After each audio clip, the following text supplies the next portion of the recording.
امینیہ T V کے ناظرین السلام علیکم دوستو، جو شخص اس دنیا میں آتا ہے اسے ایک نہ ایک دن اس دنیا کو چھوڑ کر جانا ہوگا۔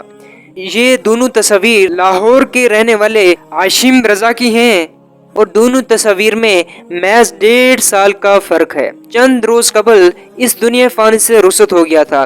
وہ ایک سماجی کارکن تھا اور سماج کے محروم طبقے کی محرومیاں دور کرتا تھا۔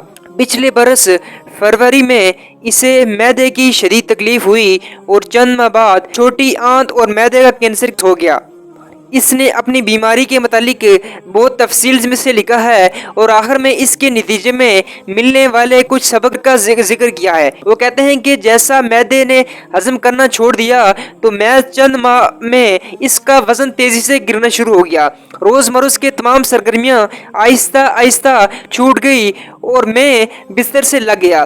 جب آپریشن کے لیے خون کی ضرورت پیش آئی تو عجیب واقعہ ہوا۔ میں نے اپنے واٹس ایپ اسٹیٹس لگایا تو مجھے یقین تھا کہ خون کا بندوبست بآسانی ہو جائے گا کہ میرے ساتھ کافی سارے بلڈ این جی اوز وغیرہ واٹس ایپ میں ایڈ تھی، لیکن مجھے اس وقت بے حد حیرانگی ہوئی کہ 600 سے زائد قریبی لوگوں نے میرا اسٹیٹس دیکھا، مگر چند دوستوں کے سوا کسی نے پوچھا تک نہیں کہ آخر مجھے کس لیے خون چاہیے۔ خون کا بندوبست تو ہو گیا لیکن مجھے اس سے بڑا دکھ ہوا۔ وہ کہتے ہیں کہ زندگی سکھانے کا اپنا ہی انداز ہے اور میں نے ان مشکل حالات میں زندگی سے درجہ ذیل اہم سبق حاصل کیے۔ نمبر 1، خود کو اللہ کے سپرد کر دیں اور آپ کے کنٹرول میں کچھ بھی نہیں ہے۔ آپ ناقابل تسخیر ہرگز نہیں۔ نمبر 2، آپ کے گھر والے سب سے پہلے ہیں اور ماں کی محبت کا نعم البدل کوئی بھی نہیں۔ نمبر 3، اگرچہ آپ بستر سے ہلنے کے قابل بھی نہیں اور آپ کا درد ناقابل برداشت ہو، تب بھی آپ کے پاس اپنے رب کا شکر گزار ہونے کے لیے بہت کچھ موجود ہے۔ نمبر 4، ہم بہت محدود ہستی ہیں اور بعض اوقات کسی خاص معاملے کی وجہ یا وقت کا تعین تبھی کر پاتے ہیں جب بہت دیر ہو چکی ہوتی ہے۔ نمبر 5، آپ کے ہونے یا نہ ہونے سے کچھ خاص لوگوں کے سوا کسی کو کوئی فرق نہیں پڑتا، لہذا آپ جاننے کی کوشش کریں کہ آپ کی زندگی میں وہ خاص لوگ کون ہیں اور ان کی پہلے سے ہی زیادہ قدر کریں۔ نمبر 6، کچھ لوگ آپ سے خوب فائدہ اٹھاتے ہیں لیکن وہ مشکل وقت میں آپ کے کسی کام کے نہیں آتے، ایسے لوگوں سے دور رہیں۔ نمبر 7، کم مگر مخلص لوگوں سے دوستی رکھیں۔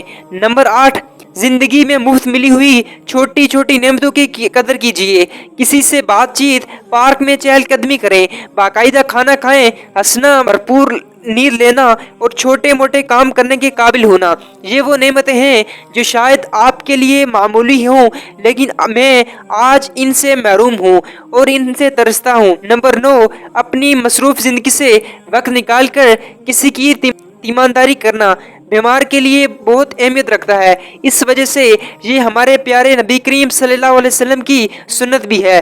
نمبر 10، جانیے کہ آپ کے لیے واقعی اہم کیا ہے۔ وہ چیزیں جنہیں میں نے اپنے لیے بہت اہم سمجھتا تھا لیکن بیمار پڑا تو وہ میرے لیے بالکل غیر اہم ہو کر رہ گئی۔ نمبر 11، کچھ عام لوگ آپ کے لیے آپ کی دوستوں سے بڑھ کر اچھے ثابت ہوتے ہیں۔ نمبر 12، سوشل میڈیا ایک بڑا دھوکہ ہے، ہمیں انسان سے حیوان بنا رہا ہے اور ہم انسانی ہمدردی سے محروم ہوتے جا رہے ہیں۔ نمبر 13، ہر قسم کے حالات میں ہمارے سیکھنے کے لیے بہت سبق ہوتا ہے۔ نمبر 14، زندگی بہت مختصر ہے، لہذا ابھی سے ہی کچھ بامقصد اور خاص کرنا شروع کر دیجئے۔ اگر آپ نے کسی کا دل دکھایا ہے تو اس سے معافی مانگ لیجئے، اگر آپ کسی سے پیار کرتے ہیں تو اس سے بتا دیجئے، تاخیر مت کیجئے، ہو سکتا ہے کہ آئندہ کل میں یہ سب کرنے کے لیے آپ ہوں ہی نہ۔ نمبر 15، اس دھوکے میں پڑنا بہت آسان ہے کہ میرے بغیر دنیا نہیں چل پائے گی، مگر سچ یہ ہے کہ اسے ہماری ہونے یا نہ ہونے سے کوئی فرق نہیں پڑتا۔ امید کرتا ہوں آپ کو اس ویڈیو میں بہت کچھ جاننے کو ملا ہوگا۔ تب تک کے لیے اجازت چاہتا ہوں، اللہ حافظ۔